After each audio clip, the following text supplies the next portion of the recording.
Hi, how are you all? I hope that all of you are doing well. तो अपन ने थोड़ा सा ये मोड चेंज किया है मैंने, तो मुझे लगता है कि ये थोड़ा मोड ज़्यादा बेहतर रहेगा टीचिंग करने के लिए, क्योंकि अपन को पूरा सिलेबस डालना है। तो देखते हैं, ट्राई करते हैं कि ये कैसा, क्योंकि फिजिक्स में क्या होता है ना, डायरेक्शन का बड़ा गेम है। तो आपको डायरेक्शन वो हाथ से दिखनी चाहिए, अदरवाइज फिर वो फील नहीं आता। तो आप एक बार सवाल पढ़ो, ये एनसीईआरटी का एनसीईआरटी बेस्ड सवाल है।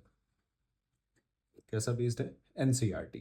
तो ये क्या कहता है, एक सर्कुलर कोयल है जिसमें कितनी टर्न है? 20 टर्न्स है। एंड रेडियस कितनी है? 10 centimetre. Is placed in a uniform magnetic field of, magnetic field इतना 0.1 टेस्ला, यानी कि बी कितना दे दिया आपको? 0.1 टेस्ला। ठीक है जी। नंबर ऑफ टर्न्स कितनी है जी? 20। और रेडियस कितनी है जी इसकी? 10 सेंटीमीटर। ये अब तक गिवन है और ये यूनिफॉर्म मैग्नेटिक फील्ड में आपने रखा हुआ है। चलो जी, अब आगे क्या कह रहा है आपसे? आगे कह रहा है कि रखा तो है लेकिन normal to the plane of the coil. Normal to the plane का क्या मतलब है? नॉर्मल टू द प्लेन है कुछ इस तरीके की बात। ये अगर सर्कुलर कोयल है, मतलब ये नंबर ऑफ टर्न्स आप समझ लें कि इस पे नंबर ऑफ टर्न्स यहाँ ऐसे हैं, कई 20 टर्न्स है। कितनी टर्न्स है? 20 टर्न है। तो जो बी है वो नॉर्मल टू द प्लेन है, यानी कि बी कुछ इस तरीके से है। ठीक है। आप मुझे एक बात बताओ अब। चलो ठीक है, इतना सेटअप है। आगे कहता है if the current in the coil is this, यानी कि करंट कोयल में जो करंट है वो कितना दे दिया आपको? 5 एम्पियर। आपसे पूछा व्हाट इज द, पहला, अब ये 3 सवाल बन सकते हैं।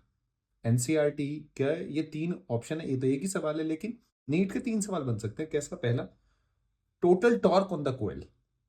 तो टॉर्क कैसे निकालते हैं हम? टॉर्क आप निकालोगे एम क्रॉस बी।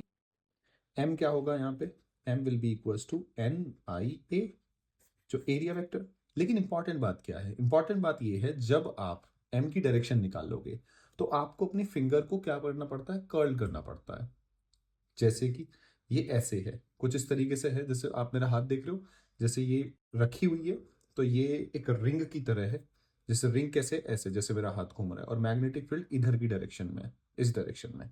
ठीक है। तो अगर मैं अपने, जैसे मैग्नेट यहाँ करंट किस इस डायरेक्शन में है, तो अगर मैं मेरी फिंगर को कर्ल करता हूँ, कुछ इस तरीके से करूंगा, ऐसे। ये देख रहे हो आप, ये करंट ऐसे घूम रहा है, तो फिंगर को ऐसे कर्ल करूंगा तो इधर डायरेक्शन आ रही है ना, लेफ्ट साइड में। तो ये डायरेक्शन आई है आपकी मैग्नेटिक, ये मैग्नेटिक मूवमेंट की। ठीक है। डाइपोल मूवमेंट मतलब एम क्रॉस पी। ठीक है। अब इसके बीच में एंगल कितना बन रहा है? 180 डिग्री। थीटा कितना बन रहा है जी? 180 डिग्री। तो टॉर्क कितना होगा बच्चे? ए ऑप्शन आ गया, MP sin 180। कितना आ गया जी? 0। आप करंट का ओरिएंटेशन कैसे भी घुमा ले, लेकिन करंट के ओरिएंटेशन को ही, करंट का ओरिएंटेशन ही क्या बताता है? जैसे ये बात मैं आपको थोड़ा क्लैरिटी ला देता हूँ इसमें। ये है और ये है। मान लो आपने ये वाली डायरेक्शन है, तो आप फिंगर को कैसे कर्ल करोगे? ऐसे। तो मैग्नेटिक मूवमेंट की डायरेक्शन क्या आएगी? इधर।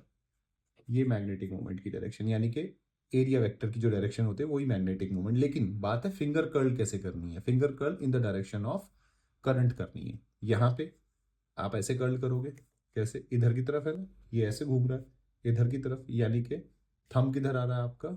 इस बार राइट साइड में। तो मैग्नेटिक मोमेंट की, अगर आपने ऐसे मान लिया, तो बी तुम्हारा क्या है? ऐसे। थीटा क्या है तुम्हारा? 0 डिग्री। तब भी टॉर्क 0 आएगा। और अभी भी तुम्हारा थीटा 180, अभी भी तुम्हारा टॉर्क क्या आएगा? इस केस में भी टॉर्क 0 आएगा। समझे आप? तो कंफ्यूज ही नहीं होना कि सर मैं तो अगर करंट की डायरेक्शन चेंज कर लूँ तो क्या होगा। अरे भाई सेम ही रहेगा, 0 180 के लिए। तो टॉर्क तो आया 0। अब बात करते हैं हम total force on the coil. Total force, अगर आप ध्यान से देखें, total force on the coil की बात करते हैं, इधर आ जाते हैं।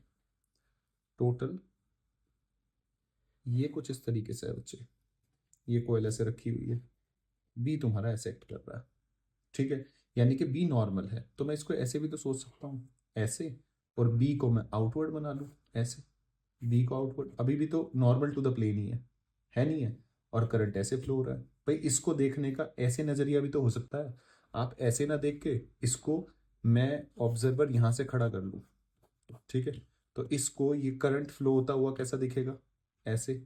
ऐसे दिखेगा ना, क्लॉकवाइज। तो मैंने क्लॉकवाइज बना लिया।